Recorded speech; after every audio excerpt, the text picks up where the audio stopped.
Hi, good morning, everyone, and welcome to the launch of the new data release of the STIP Compass and an exciting discussion on strategic autonomy. My name is Eva Maria Szavuj. I'm head of unit here at the European Commission, at DG Research and Innovation. And I'm very happy to be here today with our colleagues from OECD and Ms. Alessandra Colecchia and her team to present to you the new release of the STIP Compass. The STIP Compass is a joint initiative with the OECD, and this is why we are going to present to you together. It already reached its 5th edition. We started in 2017, and I think it is a testament to an excellent collaboration that we have together with the OECD, between the European Commission and the OECD. So what is the STIP Compass? The STIP Compass is an excellent tool for policymakers, for scholars, for anyone interested in science, technology, and innovation policies.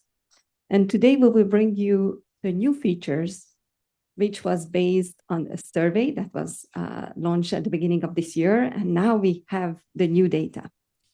And what is this new data? We cover more than 8,700 new initiatives. It covers 63 countries plus the European Union. And we have newcomers.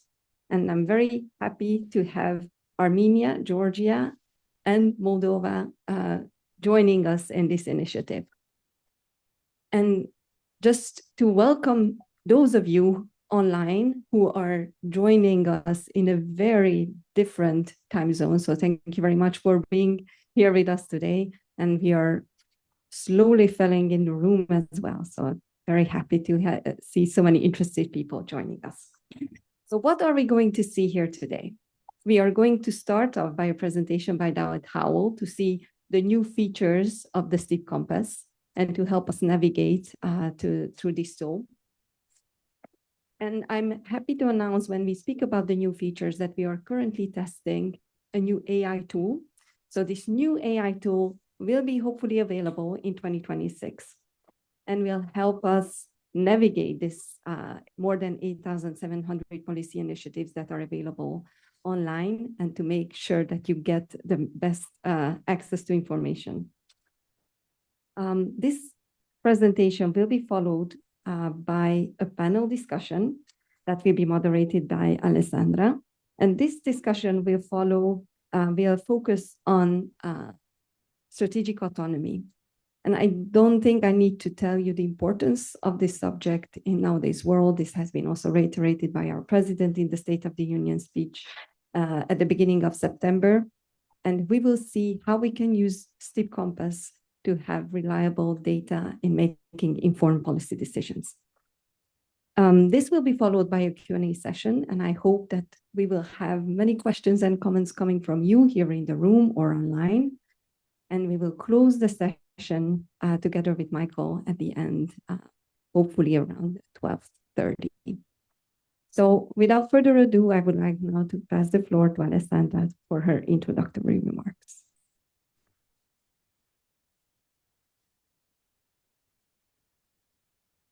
Thank you.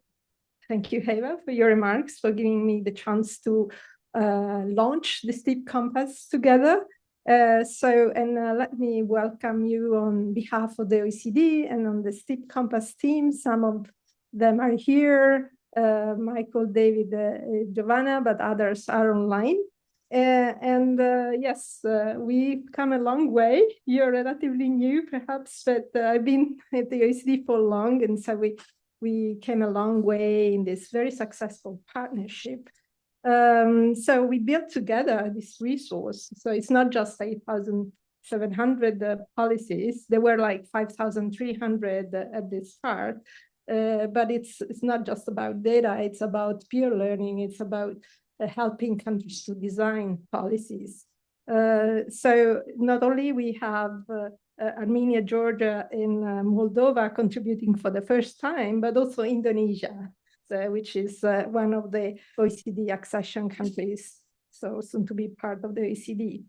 So as I said, it's more than data. It helps to look at what countries are doing to accelerate the digital and green transitions, for example, or when you want to work and support open science agendas, we have dedicated portals on many topics. We regularly hear from our delegates at the OECD, and some of them are online, the national contact points, that the STIP Compass is really valued, and we receive this positive feedback, and it's really becoming a trusted resource. I think it's unique in its kind in terms of being a repository of so many science, technology, innovation policies. So again, I would like to thank all the national contact points, because the quality of this common good, it really depends on on their effort to contribute. It's quite time and resource intensive to contribute to the STIP Compass and reply to the STIP survey every 2 years. So I think, science, technology, innovation are evolving at such an unprecedented pace. So in general, the demand for strategic intelligence, this is a kind of umbrella term we use. It covers horizon scanning and foresight techniques, tech assessment, technology monitoring, but data as well, and policy data. So there is a big demand for tools to anticipate developments in science, technology, and innovation. So later in the session, as you said, we will have a panel on policies for strategic autonomy, very timely and topical. But I will stop here again and welcome everybody on behalf of the OECD to the launch of the STIP Compass. Thank you. Thank you very much, Alessandra. Indeed, this is more than data, and I think we will see this in today's discussion, that we are here as part of a community of policymakers, of scholars, of analysts coming together and making sure that we learn from each other and we use best practices in policymaking around the world. So very happy to have you here with us today. And let's see now what this STIP Compass is about and the new edition is about. And I would like to invite David Howell, policy analyst at the OECD Science and Technology Policy Division, who will present these new features. And I would like to thank David because for his tireless work in this regard. David, the floor is yours. Thank you very much, Eva. Let's see the slides. That's true. So I have the pleasure to introduce to you the newly released data that we are promoting today. I will also introduce to you our web portal and the new exciting features that we are making available. I will talk a little bit about the policy evidence that we have on the topics of strategic autonomy to prepare the panel discussion. But first, a brief introduction of the STIP Compass overall. On screen.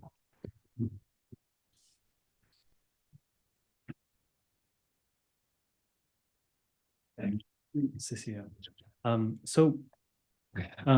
STIP Compass is a platform for STI policy information, and it builds on a long-standing tradition since 2017 and exists in its current form since 2017. So what's in the STIP Compass? It's mostly data on STI policy initiatives, which means public actions to achieve STI policy goals. And it also contains information on policy debates, means context of these policy initiatives, recent developments, and all this data is collected at the national level. So all this is stored in an advanced database linked to publication data, statistics, and more, and accessible online, as you can see in the screenshot. This is the front page of our web portal. So with the release that we are promoting today, the scope of the STIP Compass is broader than ever before. We have 8,700 policy initiatives from 63 countries in our database, including, and in addition to that data from the European Union. We have expanded our global reach, we have strengthened the thematic focus, and we have for the first time used AI to enhance the data collection of the STIP. So this is the current geographic scope of the STIP Compass. And you can see here in green, the countries highlighted that contributed in 2025 for the first time to our survey. And by the way, there is in a way a sister project maintained by the UNESCO, which is called CoSPIN, which covers much of the African continent. So the STI policy monitoring is very broad in scope if you consider both these projects together, especially. And so the data that we're promoting today was collected via the STIP survey. That's the main data collection instrument of the STIP Compass, and it runs since 2017. It ran for the 5th time in this year, and we collected the data in spring and summer. That survey is an expert survey, and the data is collected from policymakers, many of whom are delegates to the OECD Committee for Scientific and Technological Policy. And really this unique network, this access to expert and this network of experts that we can leverage for this data collection is unique and essential for the success of the STIP Compass. So that small table here gives some overview, some success metrics, if you would like to say so. So we collected more than 2,000 new initiatives. We have now a stock of more than 8,000 initiatives in the STIP Compass, etc. So all these indicators show that the scope of our database is broader than ever. And so here, just a new exciting technological development. We are using AI in several stages of our data cycle. And so we have an AI pre-fill tool for our survey now. The respondents to our survey can now choose to complete information on innovation policy initiatives using a tool where they just have to provide the name of a policy, provide input data, for example, a PDF or a website. And when they do that, then we automatically, using AI, extract content for that can go into our database. Just to say that human respondents remain and will for always remain key to our survey, the AI just alleviates the reporting burden a little bit. So, all this data that we've collected through the STIP survey is presented in our web portal. And the web portal is publicly accessible, and there are multiple dashboards, many ways to interact with the information, with all this policy data in a dynamic and interactive way. So I have some screenshots here giving examples of that. There are territory dashboards, so you could choose any country contributing to the STIP survey and look at the data specifically. You can look at the data for specific policy themes. For example, here, grants for business, R&D, and innovation. We have more than 50 such themes in the STIP Compass. There's a search engine that allows you to query the data, and it's possible to download all that data in Excel format and conduct advanced analysis using it.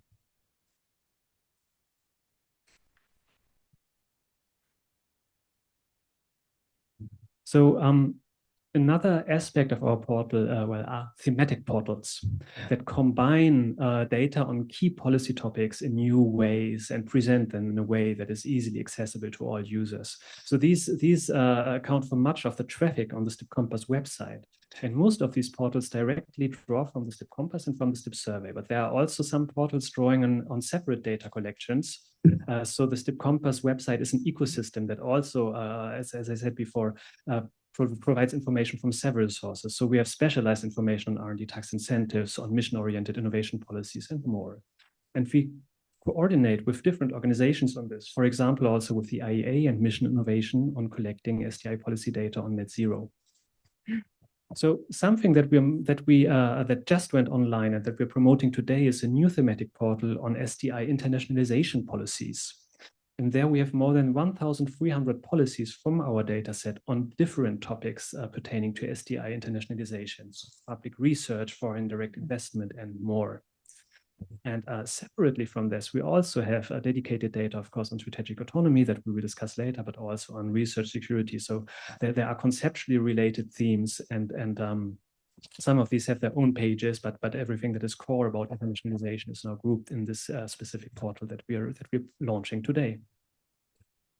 We have also another new portal in the pipeline that will really significantly extend the scope of the STIP Compass again. That will be a portal on the STI activities of international organizations.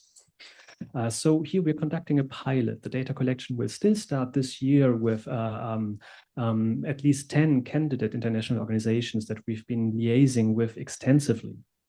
And so this portal will collect information on those the activities of those organizations and present that data, make it available online in one place.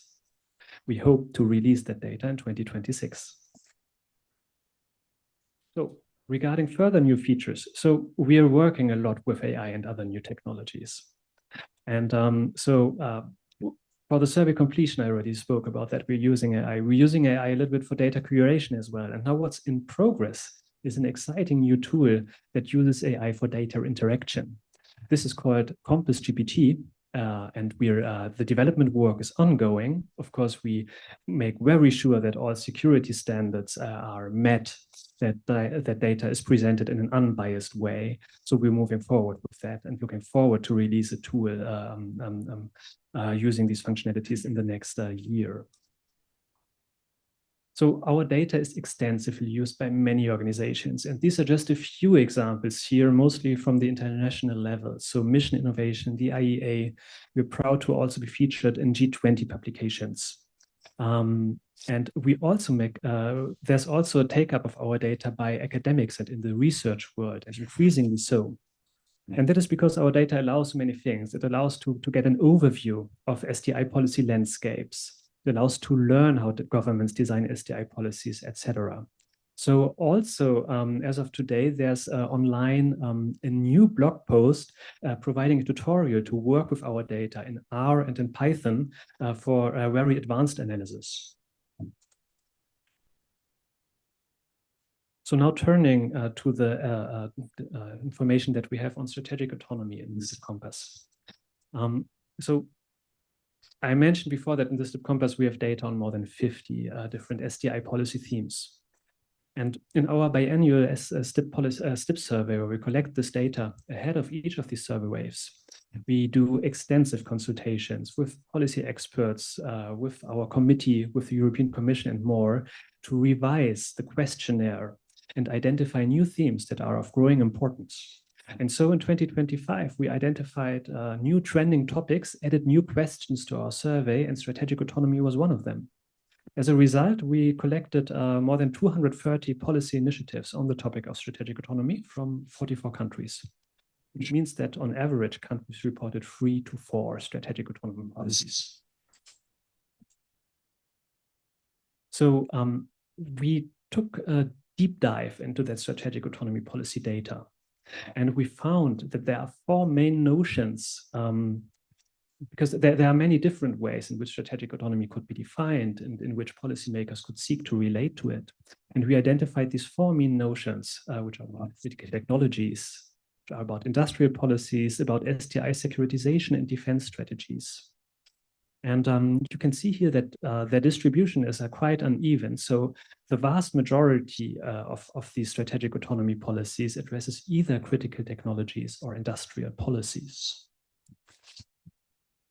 And we looked into the diversity of these policies also on a country level. So in the chart you see here, each dot represents a country. Green dots represent non-EU countries, blue dots represent European Union countries. And what we did here was we mapped the number of policies reported. You see in most cases that number is below 5 or between 5 and 10 against the number of distinct notions of strategic autonomy used. So we said that there are 4 of these notions and we counted the occurrence of individual notions per country. And so here what you can see is that the more policy initiatives in the space country report, the more diverse are these policies in terms of the number of notions used. And also very interestingly, you can see that European Union countries tend to be more to the right and more upwards in this chart. So European Union countries tend to report more data on strategic autonomy and more diverse strategic autonomy policy initiatives. So looking into strategic autonomy policy data more, this analysis could be widened in many ways because the STIP Compass contains these 8,000 and more policy initiatives on diverse topics. And many of these could, in one way or the other, relate to strategic autonomy, depending how you look at it.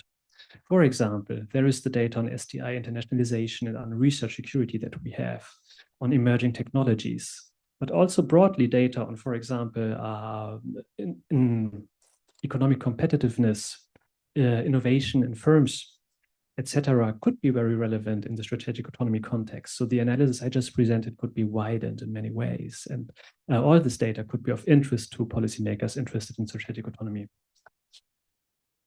So with this, I gave you an insight of what we have on strategic autonomy, but this analysis is also something that could be done on many more policy topics. All the information that we have in the STIP Compass can be analyzed in similar and many more ways. So the policy evidence that we put forward is useful in the strategic autonomy context, but also in many other contexts. So to conclude, the STIP Compass is a leading and unique resource of evidence on SDI policies around the world. And this resource is designed to enable policy learning, to support policymakers, to interact with policy data. We also work on building communities around SDI policies by the events that we organize, events and discussions as the one taking place today, workshops we organize with the countries that contribute data to us. We take a very active role in getting in touch and supporting our user communities. We are pioneering the use of AI technologies in several ways regarding both data collection and data presentation. And finally, yes, so this data is very useful to understand and characterize innovation policies, to understand how these policies could be designed. And this applies not only to strategic autonomy, but to the full range of innovation policy topics, starting with public research, moving on to innovation in firms, mobility of researchers, knowledge co-creation, science and society, etc. So I've reached the end of the presentation, so we will now dive into the panel discussion. But I would also, just to emphasize, we're always glad to interact with the users of our data, and we encourage you to reach out to the STIP Compass team if you're interested in working with the data, if you're wondering how you could analyze it, or how it could be of value to your specific projects. Thank you very much.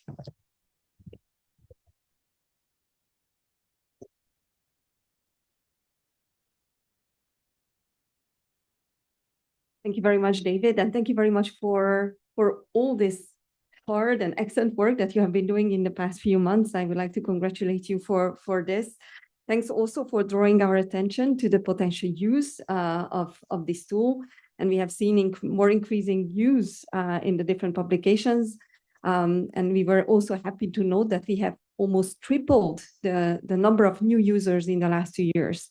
So we are seeing a growing user community, and thank you very much for your support offered to this user community in making sure that they make the most out of this tool. Thanks also for laying the ground for our next agenda point or point in our launch event, the panel discussion on strategic autonomy. And I would like to kindly ask Alessandra to present the panel for this. A small note to our online participants: if you would like to raise any question, please put it in the chat, and then we will make sure that you are heard and your question will be answered. And of course, those who are in the room, just please raise your hand at the end of the discussion. Thank you, Eva. So I will call here to join me, please. Amber Geurts, she's senior researcher on transformative innovation policy at PNO Vector in the Netherlands. Then we have Lars, deputy head in the unit on AI in science and critical technologies here at the European Commission, DG Research and Innovation. And then we have Sari Eriksson, who is actually our Counselor for Education and Science at the OECD, but also at the UNESCO from Finland. So thank you very much for being here. Yes, this is a panel on strategic autonomy. It's about building and sharing the evidence. A timely discussion, as I said. We're witnessing a growing geopolitical tensions, intense competition on emerging techs. They are reshaping international cooperation in science, technology, and innovation. I will give you a spoiler. Our STI Outlook, our flagship, will be released next week on Tuesday at the OECD. And there's going to be a chapter on how governments are aiming to enhance national research and technological capabilities as they seek greater strategic autonomy that promotes both their economic and national security. So I hope you'll be interested in reading the chapter next week. So you've heard from David, the STIP Compass has begun to collect data on STI policies for strategic autonomy. And we heard how these policies can relate to critical techs, to industrial policy, through supply chain resilience, and other types of instruments like export credit controls, etc. So there is a lot of, it's a multi-dimensional concept, this of strategic autonomy. So the first question for you is, from your perspective, what kind of intelligence is needed for designing policies around strategic autonomy, but since it's a complex and composite concept, when you answer, perhaps you can tell us a little bit where you're starting from. Amber. Thank you. Thank you also for the question and the invitation for being here today. I think I would like to focus on what does it mean strategic autonomy, and especially in relation to STI policy. Of course, I'm a STI policy researcher, so for me, what I do is make sense of things and new concepts. One of them, and provide the intelligence needed for sound policy making. And when I think of strategic autonomy, I relate the concept quite often to the capacity to provide and deliver, which is the I relate it to science, technology, innovation, and then I argue it's still a difficult question. Because of the various forms within every state. So it can be science, it can be more related to technology or innovation, and then concepts like the research security, technological sovereignty, economic security, and even supply chain resilience are still concepts we would relate to capacity we provide in STI. So how to make it then more concrete? And in the Netherlands, what we did was also focus on the concept that appeared in the many discussions, which was the ideal control points. And I think this ideal control points provides a way of talking about it in a bit more concrete way. Quite often we argue it encapsulates this idea of, on one hand, capacity to provide and deliver, and on the other hand, what is also mixed in the conversation, the dependency. So, well, what are you dependent on in your capacity to deliver FDM? And then the control points concept help you to really get a sense of your positioning in relation to other countries and in relation to partners and beyond that. And I think this is a concept that is a bit more concrete and provides some guidance. The evidence-based and strategic intelligence is still key to this. So it demands strategic intelligence that might have been done before. And then I think I will pass on the mic. Thank you very much. Also, many thanks from me for inviting me to this panel. I will dive in from the more concrete angle. So I'm the dedicated unit of a unit here in DG Research and Innovation, focusing on AI in science and on critical technologies. And as far as critical technologies go, we're mainly involved in risk assessments at the moment from an economic security perspective. And of course, there is a large appetite to have research data and insights from the actual scientific field that go into properly assessing the risks at stake. But of course, this is also a much wider background in the decisions that have to be taken. So I think there, a diverse set of data like the STIP Compass offers is very welcome, and is a very welcome source for us to move ahead and to take certain decisions there. Of course, it is also a wide effort. It involved the member states. So it's a very wide scope where we can, where we have to draw on the data available. We also have some data sources that we have developed ourselves for this, where we also want to chart the industrial landscape, even at that company level, seeing how many companies are active in this specific part of this specific technology. And that was something that we found was quite difficult to come by, yet crucial to make the link between research and actual deployment. The other aspect of the unit, and I would say at the moment also the largest, is AI in science. The application of AI in science comes with a number of very specific aspects, I would say, to strategic autonomy. The main one being that it is part, on the one hand, of the AI environment, and there I think, as everybody knows, there are big concerns regarding strategic autonomy, with both the US and China being more advanced in AI, I would say, or in any case also more commercializing it and having a much larger presence compared to the EU, with a specific fear in the EU of falling behind.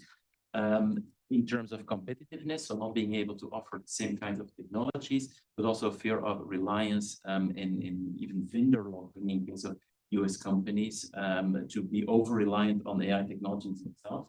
On the other hand, the application of AI in science also has this very much scientific perspective and research aspect, where traditionally the Commission and RDG are proponents of open science. So offering scientific knowledge, scientific data as openly as possible. And so now the saying goes, as open as possible, as restrained as necessary. But that is a very specific tension that we have there. Because scientific knowledge is for the bettering mankind on the one hand, and we want to share that. And it is also very important to share that with international collaborators, international partners. The scientific community is also organized as such. But scientific knowledge is also the basis for future technologies, and in that sense, for our future competitiveness.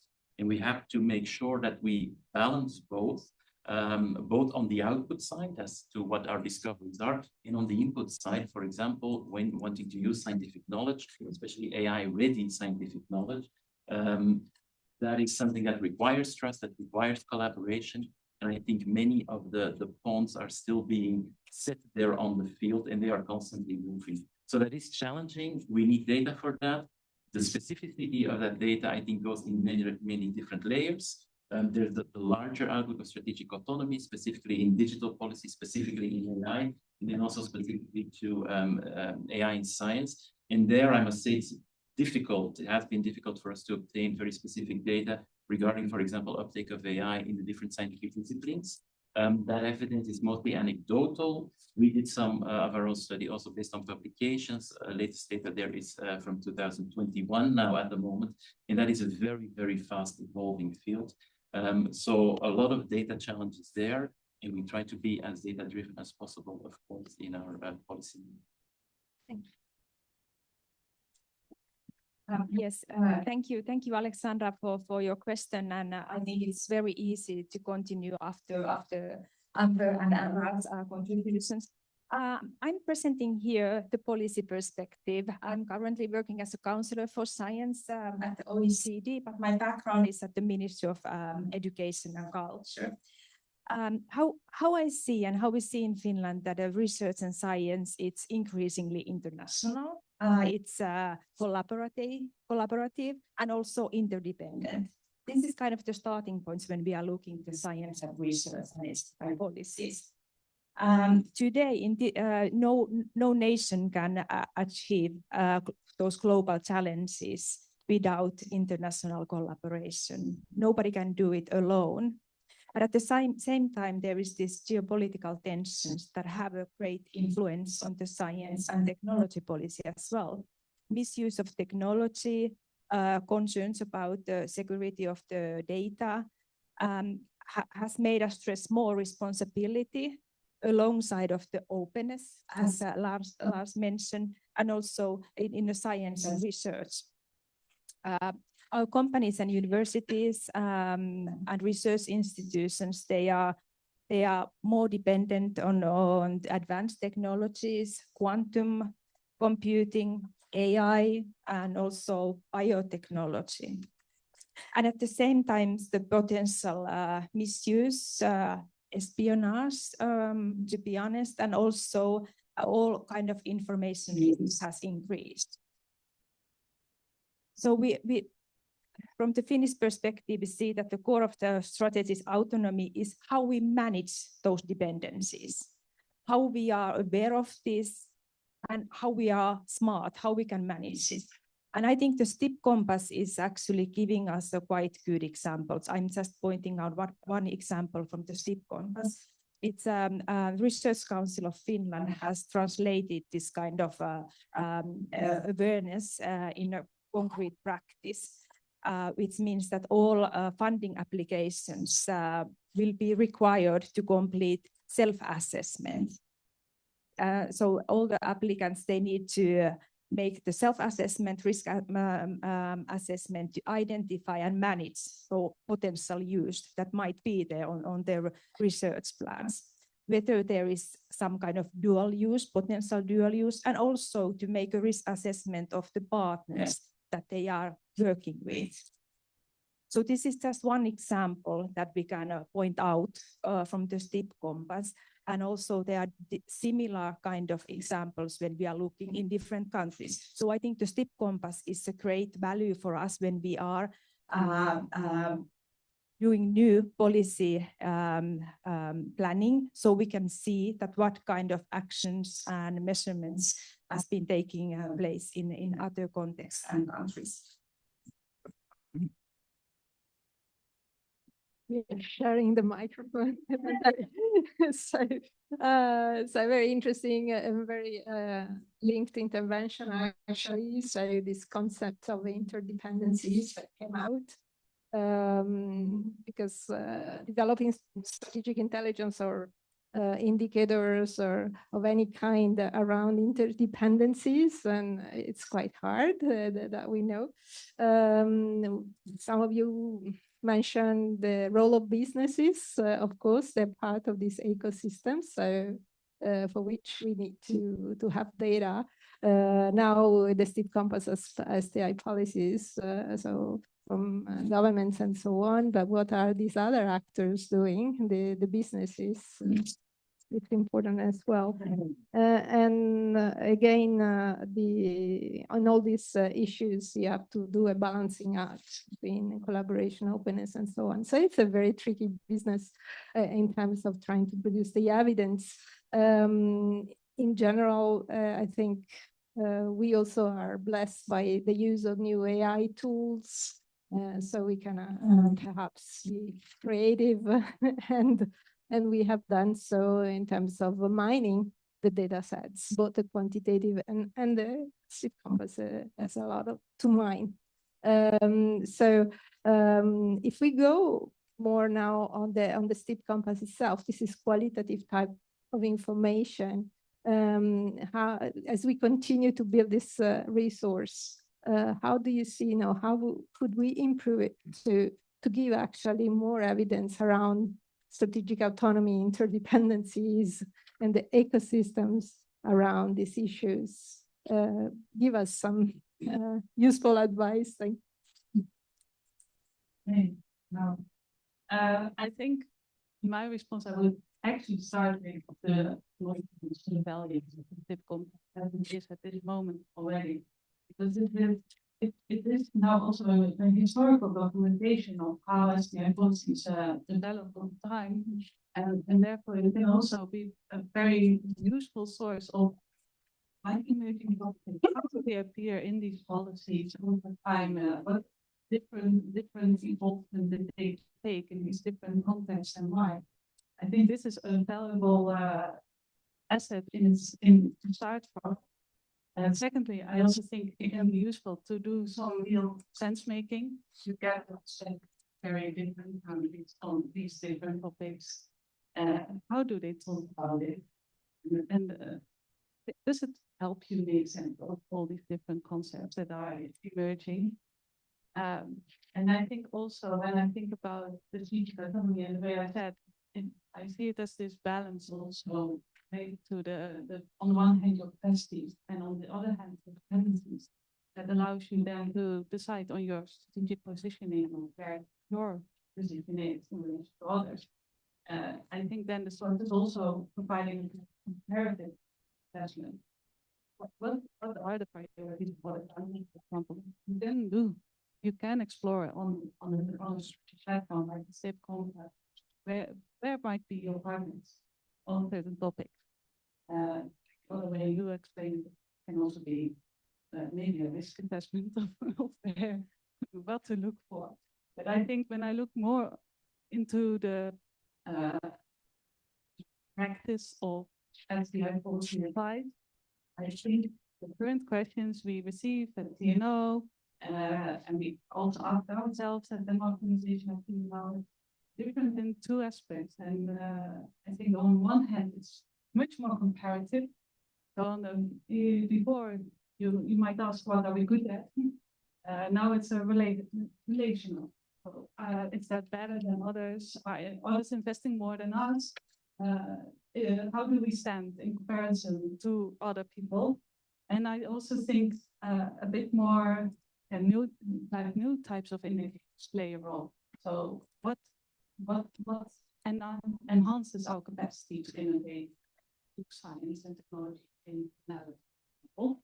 And I think there are questions around the role of supply chain resilience and critical raw materials. They not necessarily connected only in a very later stage, but they appear now at the front of discussions when talking about strategic autonomy and resilience. I also think perhaps what I think in the more future, I think more and more questions will also appear that are related to the question of how, if you know your strategic positioning, what do you do with it? What kind of instruments can you use? And I think also very important there, what's the impact? That also relates to the other type of what you do, for example, at OECD, is what's the impact of different decisions, different interventions, how do they play out in different scenarios in the future? And you might think of the impact in here and now, but also here. Yeah. About certain type of scenario to do with it. I think for the policy research, it's an exciting time because these questions we can tackle now. They'll be busy for the coming few years, and also related to simple. From my side, just two small remarks. I think I was very interested to find out about your AI use in different forms, especially for leading the survey and assistance with that. I think that's great use of AI. Because it will also help you to have a wider, cast your nets even wider, and have more responses from your interlocutor. So I think that's an exciting evolution. If I understood also, the querying would also be AI supported in the future. That we may see how that's also a very exciting prospect. And then I think. As I explained before, because we need data at different levels in different types of specificity. It would go too far to have too specific data as part of the STIP Compass. I don't think that's its mission. Very specific numbers on the use of AI in certain scientific disciplines, etc. That would go too far. But we get that data from somewhere else. We also get it from the ICT to the AI portal, which is a very useful source for us. So maybe there can also be a feature in more interlinkage of that, finding your way through those different data sources and in having them better interlinked. I'm not able to give you very concrete proposals, but that would be from a policymaking perspective a very useful. Yes, thank you. From my perspective, I think what Amber already mentioned about this kind of historical perspective, I think that's very useful for policymakers. When I was exploring the STIP Compass and the data that Finland has there, I find out that when we have policy initiatives on the ethics and governance on emerging technologies, some of those policy actions, they are dated back already 1990s. That was when the advisory board of research integrity was established. But at the same time, there are more recent actions, recent policy initiatives, like from the last year when there was a national space strategy was implemented. So there is this kind of variation of getting this kind of historical perspective and those recent initiatives. It's in a very compact format, and I think this is really the value of the STIP Compass. And also for national policymakers, it's very good platform for benchmarking ourselves and also for peer learning. We can position ourselves very well. And also, as I'm working with the OECD data almost every day, one aspect that I would like to highlight here is that in a STIP Compass, there is no ranking. There is no average OECD that usually you have this line linear measures that you are looking at how you are positioned in your country. But in this qualitative data, I think that's very strength of the STIP Compass, that there is no rankings and no comparisons. There are just different kind of trends, and you can see how they are related, and they are very much interrelated. If you are looking to strategic autonomy, those similar policy initiatives, they are in between different categories. So it's really explaining how this kind of diversity of this theme, that it's not so obvious for every country and from every national perspective. And I think it's very easily to navigate and find this information. So I think that's very useful for exploring. Thank you. Thank you. So sounds like it's a perfect infrastructure, of course. It's a joint EC-OECD data infrastructure. I like this historical perspective that Compass gives. In fact, there are a lot of scholars that are using the data to see what's happening over time. I know our policies coherent over time, and how they are expanding on different issues. So it's true that you get this bird eye view of what countries are doing, and actually you can mine the data already. We tried with OpenAI tools, and you can mine this text data and find out very interesting trends, and also very interesting debates the countries are having at the moment on all these different issues and technology and so on. So it's not just the data that you can pull out, that you can mine it, the textual data that you have in the policy debates questions, for example. So one thing that I hear from Lars is that we should do a better job of linking different data sources, of course, when you want to go deep in some more specific topics like AI. And we have an AI portal which is compatible with our infrastructure, so things can be easily linked. So I think it's a good. I don't know if the team is satisfied, or you want more advice on other questions. So this year the new questions that were added were about strategic autonomy, but there were also questions about, I think, decarbonization in steel, right? And then another one was on skills and capabilities in governments. So these were the three additions, but we're also looking for inputs, and we work together with the Commission to see what are the user needs for these things. So in your, do you have any suggestions on other areas that you would like to see the STIP Compass be expanded on?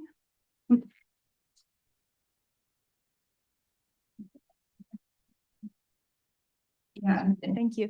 Maybe from the Finnish perspective, what we value that is very important is also the people and the researchers, and how it's related to the, for instance, to the research security and also strategic autonomy. So this is this kind of data we value, and it's very important. And also we have, when we have our current investments on R&D, that we are now our target is 4% of GDP by 2030. So we are also at the same time we are educating more researchers. So this is something that we will see, that the research is done in the collaboration between the people within the research. So this kind of data might be there at the STIP Compass, but I haven't explored it so well that I have found it. So this is something that I think it's also important aspect that we didn't discuss this time. Maybe just from the top of my head, there's a growing body of data regulation and data policies, not just scientific data, but all sorts of data for use in AI or other. That could be an interesting angle or a specific aspect as well, because there is also a very important international dimension to that, an overarching EU dimension. So I think that there will be a growing number of initiatives in that regard as well, growing investment as well. So that could be an interesting one.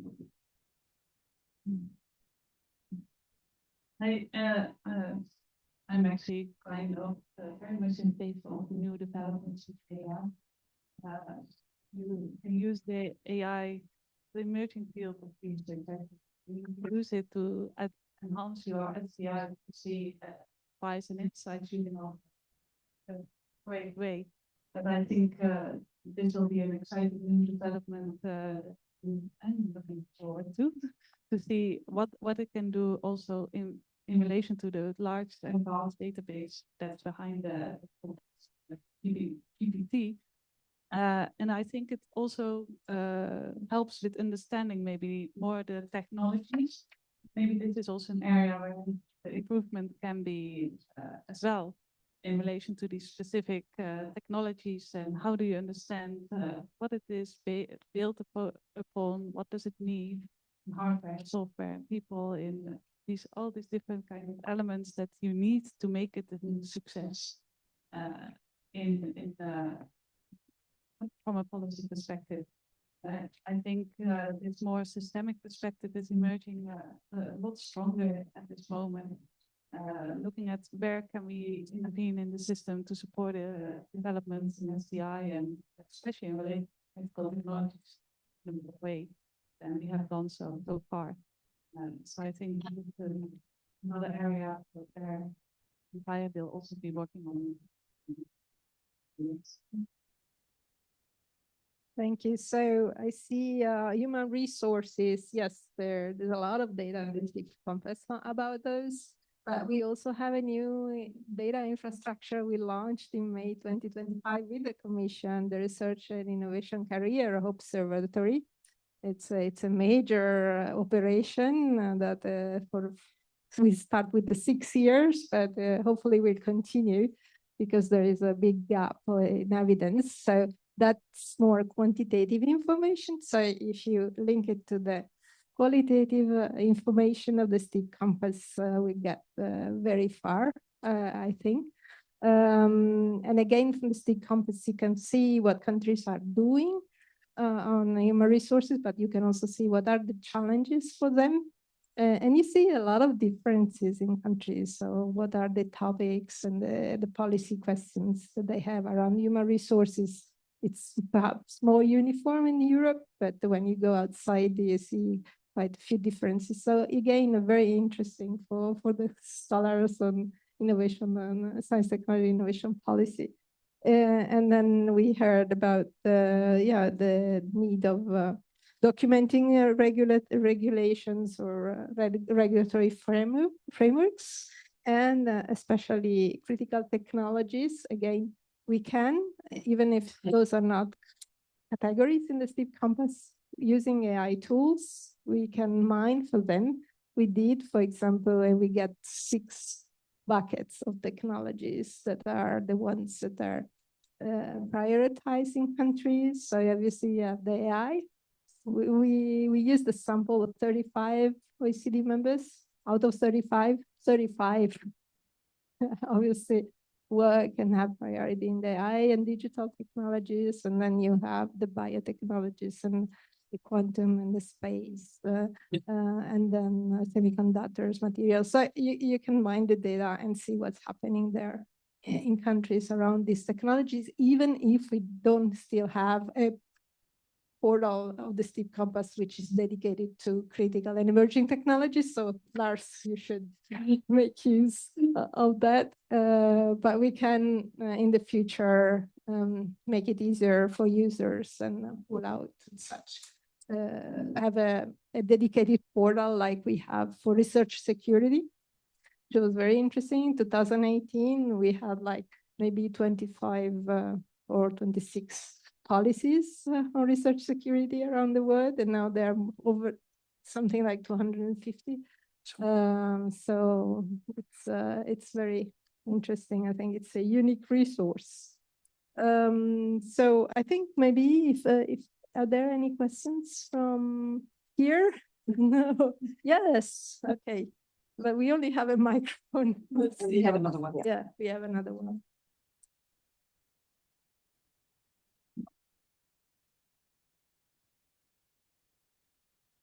Thank you very much. My name is Theodora Fabrikesi, I work for Science Europe, representing national research funding and performing organizations. And I'm responsible for AI and research security as part of my file. So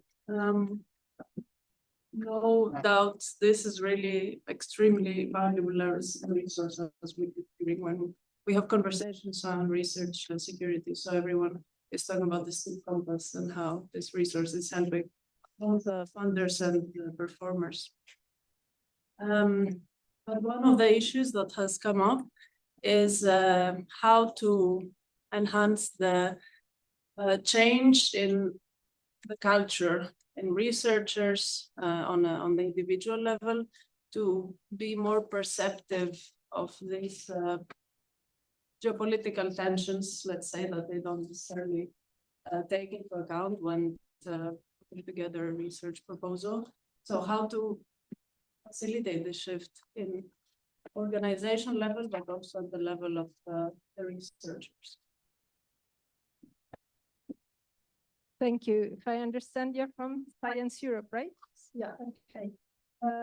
If I understood your question, you were talking about whether we can capture or support a change of cultures in the research community so that they become more aware of how to work in this context and geopolitical situation. How can you use this infrastructure in general? How we can support? Does anybody want to tackle that? I mean, I can say what we're doing at the OECD. We have obviously, again, these are things that you have to work with the community. We have, for example, a dedicated project on research security. We have a global science forum where you have also scientists at the table, and we work with the research communities, with universities, and so on. And so there we have a dialogue with them to look at what kind of frameworks can be put in place to facilitate the work of the research community in this particular context, in which is hard to share information, or it's hard to be mobile somehow, or there are countries that are putting some restrictions on the type of research you can do, etc. So this STIP Compass can tell you what's happening in countries in terms of policies that are going on there. But then obviously to be able to support the changing culture, you need to have dedicated projects and dialogues with all these different communities. I don't know if the European Commission or in countries, if you have other approaches. Yes, thank you. Maybe I can give some examples from the Finnish perspective. I think this is very relevant questions. How we and we take it very seriously at our ministry as well. For instance, we have had this kind of group for internationalization, and it's called a responsible internationalization, which means that it's inside of this group there is a different kind of groups and discussions going on with directors of the research institutions and also universities, how they can deal with international questions and with international partners. For instance, it was 2021 when there was guidelines published for collaborating with Chinese, and this is one kind of examples that how we are tackling and the discussions that we have. And also I would like to use this opportunity and mention that we just started a collaborative project between OECD and Finland, and it's targeted for the research security. It's funded by the European Commission TSI project, and this is something that there is also, it's the technical support instrument, and it's There is also, it's focusing on the research and technological security. And there is aspect that we are taking all different kind of stakeholders. It's not only between the ministries and between the OECD and Commission, but there is also this kind of engagement planning as well. So this is, I think this is one kind of example that I think my microphone is not working. Maybe I talk too much. Maybe I can just come in because you mentioned AI research security as well. I mean, we don't have on our own a specific initiative for that, but I can give you an example of what we did for the responsible use of AI, which is actually also related to research security in a way. So for the responsible use of generative AI in science, we have developed guidelines together with member states through the European Research Area, the ERA. Those are out there and they are a living document. So we update them now and again, also in close collaboration with the research community. They are quite general, let's say, and at a high level. So they don't go really in specifics, but they also raise the awareness among the community that this is something to keep in mind, that there are certain dangers attached, certain advantages as well. And I think in general, it's very, very important to continue working with the research community, with individual researchers, as we also do in other areas, in our AI and science strategy, for example, that has just been adopted by the Commission. We established this sort of virtual institute called RACE, Research for AI Science in Europe. And there, the interlinking of researchers, of communities, and sharing knowledge within Europe is a very important aspect. And then, of course, linked to that, and that is something to be further elaborated upon, there are aspects of research security, there are aspects of data sharing, etc., that will figure more and more prominently. But I would say that there is not really a set stance or a set strategy that you can tell an individual scientist, this is now the way you should be working, but it is more a sensing and guidelines issue framework to see how to move forward as efficiently as possible, but also then as prudently as necessary.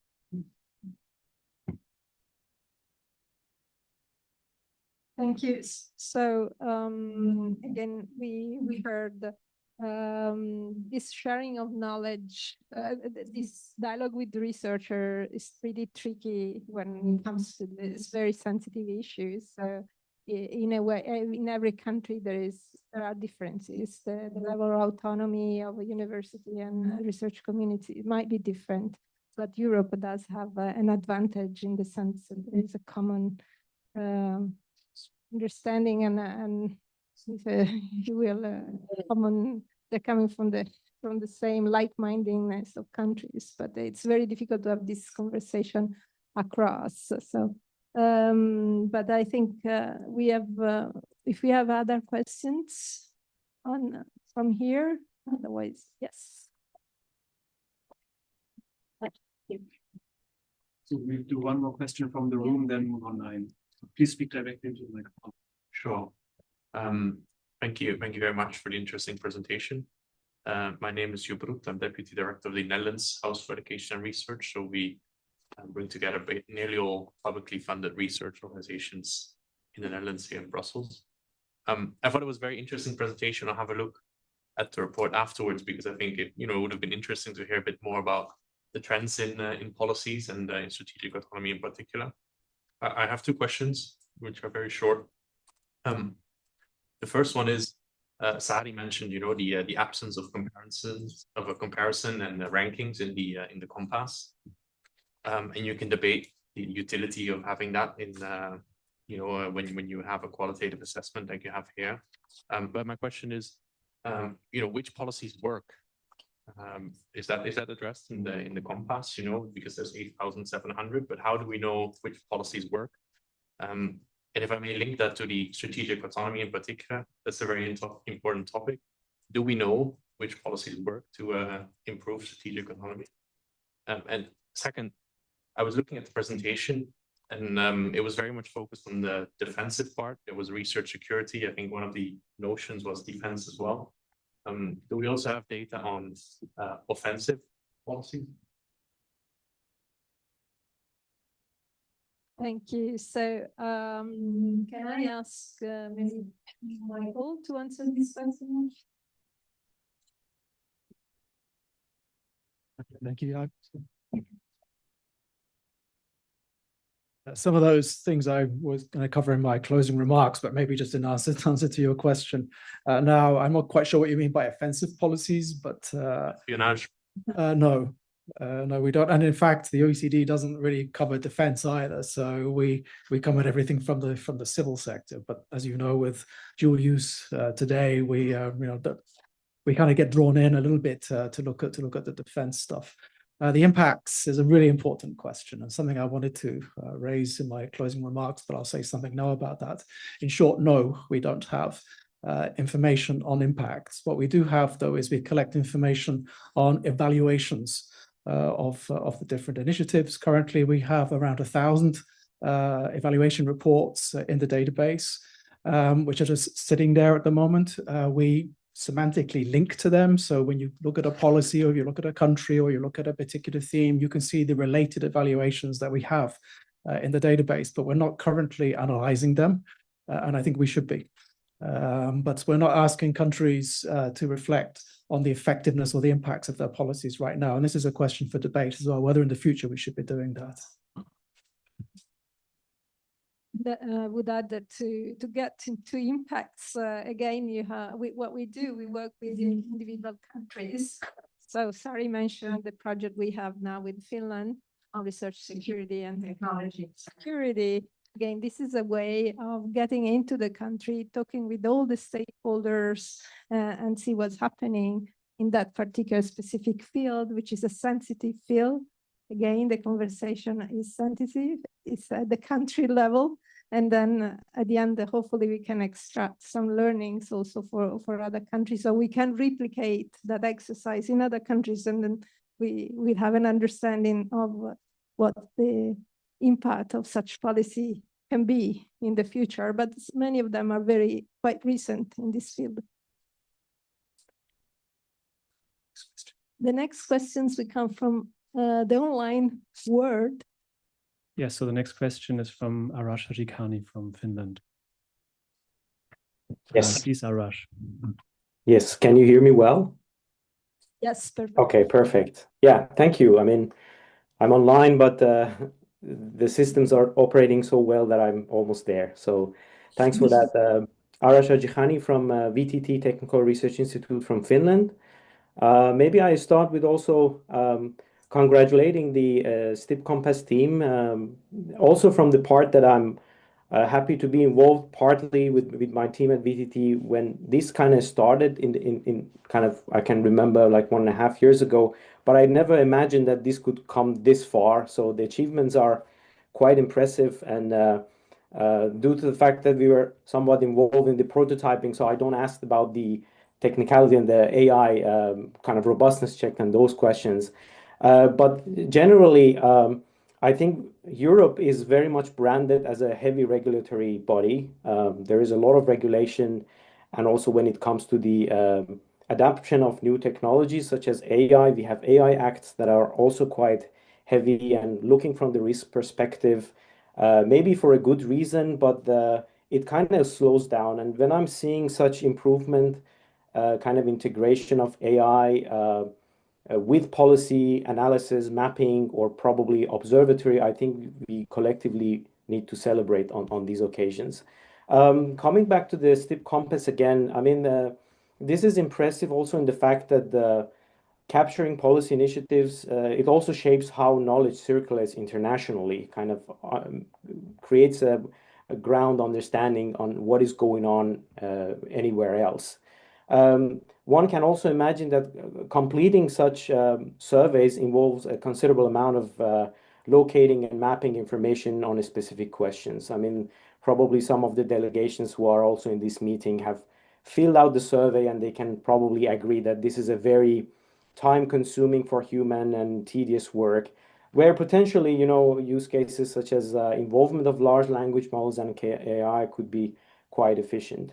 Now, if I'm looking ahead, we might envision a platform evolving from a repository of policy measures more into intelligent observatory. So this may be my addition to David's earlier presentation, that I think this is going beyond just a repository, and we are entering to the era where intelligent observatory probably is going to be a thing where can dynamically map emerging policy trend or even simulate alternative policy mixes with the help of AI. And I'm probably inviting the audience and of course the panel, and would be happy to get their out of the box and beyond the obvious observation on how might such development help close the policy gaps and direct attention to areas where greater effort is needed. Of course, resources is scarce, and using these tools, we can imagine that probably we can save on areas that in a way doesn't need much attention, but then shifting more effort and focus to another area. So how would you see this landscape could fold when we have now such assistive tools, such as the STIP Compass and the integration of AI involved? Thank you very much. Thank you. Thank you for your passionate support for the STIP Compass and for bringing us to the future with now what can happen in the future, integrating the STIP Compass and AI. David, do you want to address this question? Do you?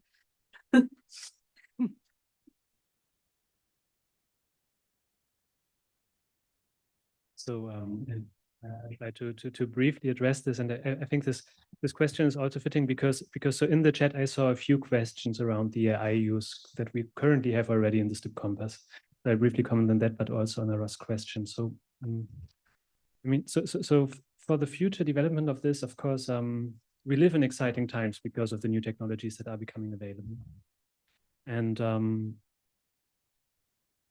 we are working on integrating more and more resources in the STIP Compass and extracting structured information from there to inform on innovation policies. So far, not only so far, I think it won't change that the human respondents and the human experts contributing to our project will remain key, because of the nature of the information that we collect, that the information that we need is available. It can be identified automatically and through monitoring, etc. But the question of how important it is, how to weight it, and to tell the unimportant from the important will always require the human expertise in this. So I think that that would be an important element for an answer here. Besides that, I think I should say it changes the nature of a project like ours, which is run by policy analysts and seeks to create added value for policymakers. So that's our mission. And what we usually do is we collect data and then we make the data available and analyze that data. Now, if we move to new methods for collecting that data and explore new technologies for that, that shifts the demand for the skill profiles of people who work in our team. But that's exciting. We like to learn. It also shifts the balance of our activities in the project, right? Because if we embrace those novel technologies, doing that costs significant time investments and resource investments, and we need to balance these. We want to stay ahead of time, or kind of ahead of the wave in terms of embracing these new technologies. At the same time, our core business is and remains collecting policy data, using more or less the solutions that are available in the market and making that available. So we kind of have to balance these priorities. And I think that that's something very important that we keep discussing internally in the team and with our advisors.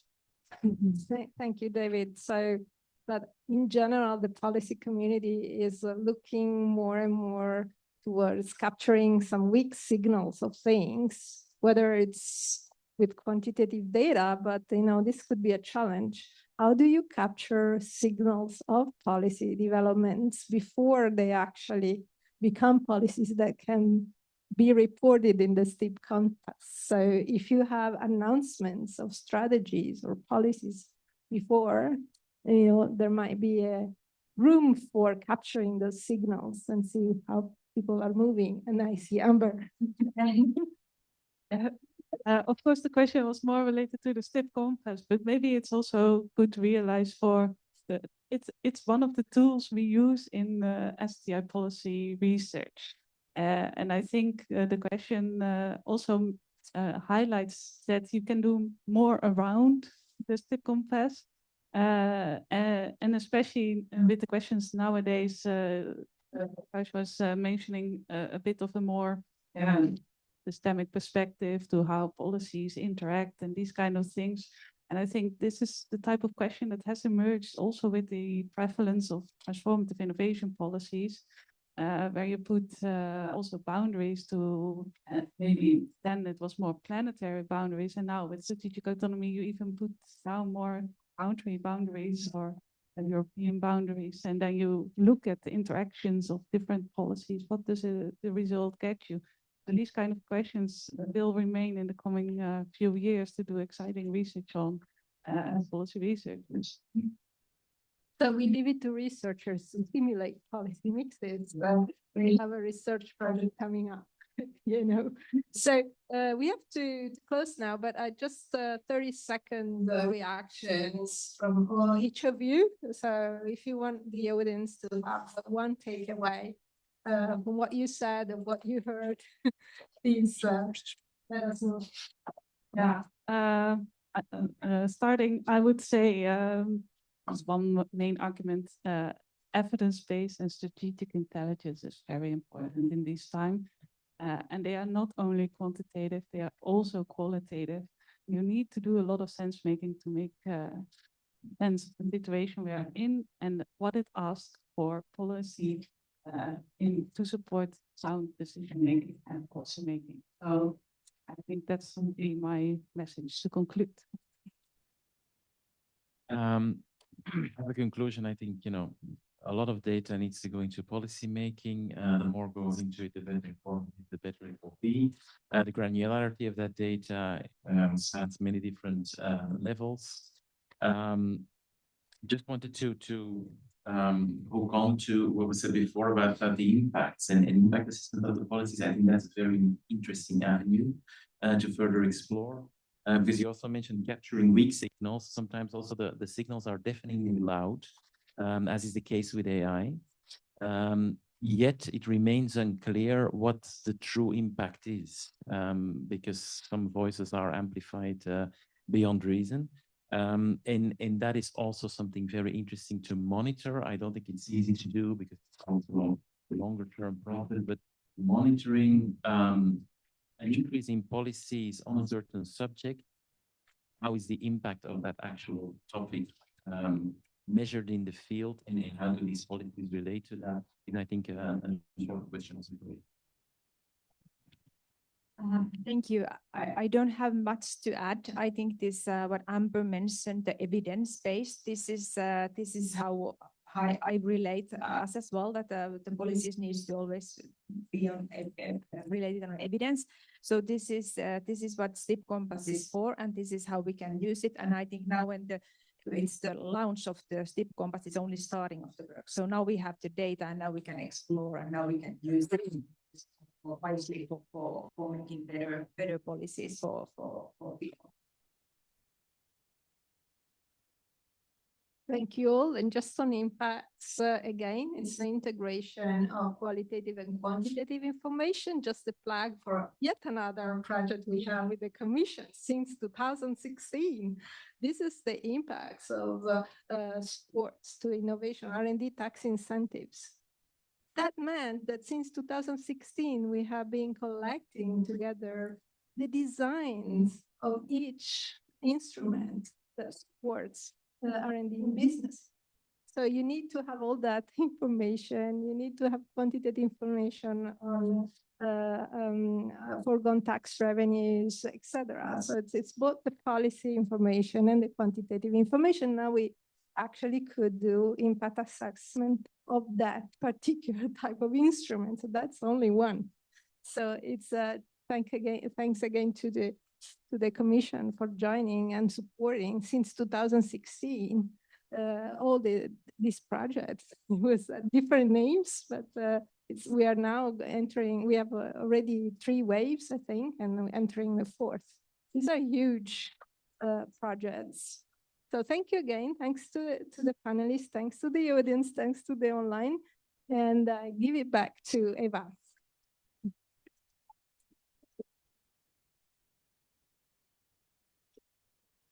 Thank you very much, Alessandra. Thanks to the panel for this very exciting discussion and to help us, better understand how we can use the STIP Compass in very strategic fields as a field of strategic autonomy. And we don't have much time, so I would immediately hand over the mic to Michael to make his concluding remarks. Thank you very much, Eva, and I think you're going to make some concluding remarks immediately after me as well. So just a big thank you from the OECD to the panelists, of course, and also to the audience. We had 140 people online at one point, and I think there's about 25, 30 people here in the room as well. It's been really a long journey from where we've come to where we are today. So it's been mentioned that the STIP Compass was launched in 2018. In fact, both the Commission and the OECD have been collecting this type of data since the 1990s. So you will even find some of that data on the STIP Compass, the data from the trend chart and the Era Watch from the European Commission, for example. You can download all of those. Also, data that we were collecting in the context of our STI outlook. That's all there as well, going back some more than a decade. And I mention these because we've, of course, learned a great deal over this time. So we haven't started in 2017 with no experience.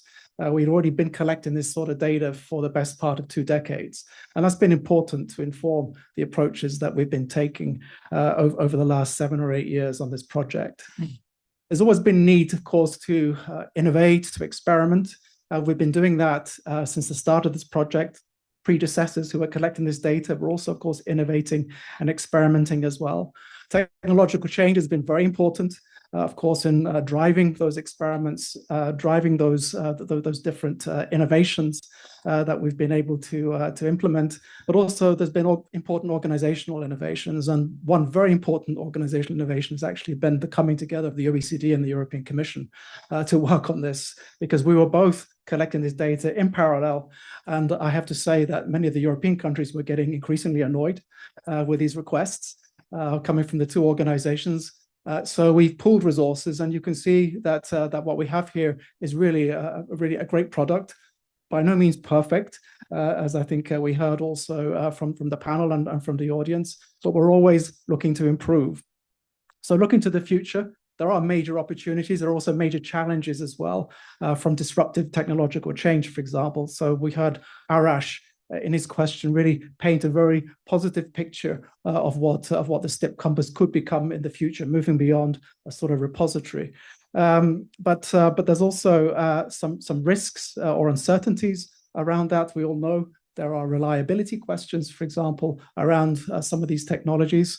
But there are also questions around the relevance of something like the STIP Compass, in fact, because I mean we had a debate with some of the committee members from our committee the other week, and one said, well, we know that STI policymakers are using ChatGPT every day, and they're not, in fact, often using the evidence base that we provide from the OECD or the European Commission provides, or national statistical organizations are providing. So how can where do we fit, if you like, in that ecosystem of information that policymakers are collecting on a daily basis? That's a very important question for us and an important challenge as well. I think it was also mentioned that what is the role of Compass vis-a-vis other data collections? So we do semantically enrich already lots of other data, including academic literature, European Commission reports, OECD reports, those evaluations as well. And we link all of that data to the STIP Compass, but still the user is left to try and make sense of all of that. And something that Amber kept mentioning, I think in her interventions, we're missing something a little bit here. We do need to pay much more attention to sense making of this material if we want to move beyond simply being a repository.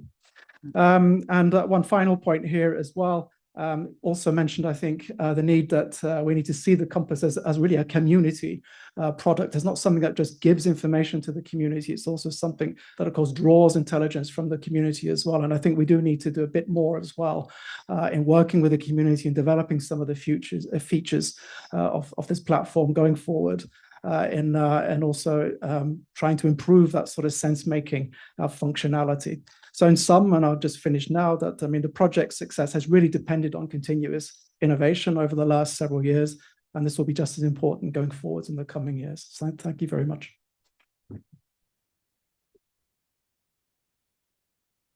Thank you very much. And let me continue on that note. I think the success of this project depended also on the community that has been built around this project. And it started, as you said, with the two organizations coming together, the OECD and the European Commission. And I would like to thank you once again for this excellent collaboration, because I think we all benefit here. So this community that has been built, but also all the policymakers, all the researchers, all the users actually who are out there and who are using the STIP Compass on a daily basis. We are coming to an end to our session. I would like to thank the speakers, to the panelists for their interventions. I think it showed us that with all these changes, and I think it has been emphasized several times today with the change, the technological change, with the geopolitical situation, we really need some hooks or support in this. And I think the STIP Compass is a tool that can support us in this process. And I very much like, the different areas that you have highlighted in your interventions. I think indeed it is a historical evidence, about how the STIP policies have evolved over time, but it also provides a bird's eye view about member state specific. And I'm very grateful for that, because our unit in the European Commission is dealing with European Union member states, country intelligence that we use in the framework of the European semester. So we are looking into how EU policies, but also are translated into the national context, whether they are in line with the EU priorities, and whether in the economic and social context, whether they are following this and whether they are following the best way forward. And of course, we are issuing recommendations if this is not the case. And for us, having access to a multitude of policies around Europe, but also around the world, helps a lot in this context. And I was very grateful for the Finnish example that was mentioned, that you're using also this in your endeavor of reaching 4% of R&D expenditure. I think this can be an example also for other member states. We have, in our recommendations to the member states, we issued in this year's European semester, we have highlighted the need to increase research and development expenditure to make sure that we address key challenges in Europe that we have in relation to competitiveness.